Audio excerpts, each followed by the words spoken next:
Do you need sugar to brew beer? Homebrewing can be fun, experimental, and a rich learning process for all. And while it can be all these things, making slight changes can either make or break a batch. This is where sugar comes in. Let's discuss the sugar myths in terms of brewing, shall we? Adding sugar to your homebrew recipe, why and when? Using sugar in your beer recipe can be due to two things. One, either you've been planning on adding sugar to your particular recipe. Two, you've got a poor gravity reading on your all grains recipe. Therefore, you're using it as a stopgap measure. Adding sugar is a means of solving a gravity reading. It's important to point out that adding sugar as a solution to a problematic brew can save your batch or completely ruin it. Adding sugar to salvage can be a cheap trick to avoid bad efficiency in the brew house, as it is a practical way to raise gravity-read sugar to where you need it to be. The quantity of sugar you need to add will depend on how many points you need to raise.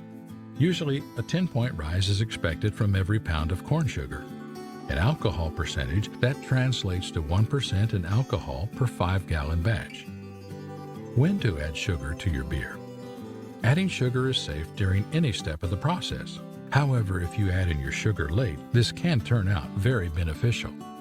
First and foremost, yeast gets lazy if you offer it simple sugars right off the bat. It will start the fermentation process slower or too early due to having to convert complex sugars in quantity. To avoid this, add sugar a couple of days after the first fermentation. If you've chosen to add sugar with aroma and flavor, such as honey or Belgian candy, it's best if you add them after the first portion of fermentation in order to keep them in your beer while allowing the yeast to act on them.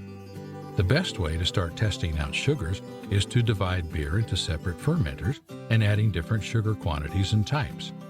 Remember to keep your notepad close by and control each batch closely.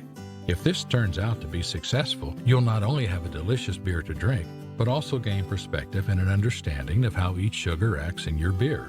Conclusion. If you're using sugar for brewing, it can be due to two main reasons. It was planned for the specific recipe you're working on, utilizing it as a stopping measure to recover from an incorrect gravity reading in your all-grain recipe. At the end of the day, home brewing is really just about experimenting and finding new flavor profiles unexpectedly. What you can expect, though, are mistakes and corrections. If you're really passionate about this craft, you'll learn from your mistakes and end up sharing some excellent brewing tips, as well as some delicious beer with all your friends and family. Good luck! Subscribe to Homebrew Advice on YouTube for more informational videos in the future.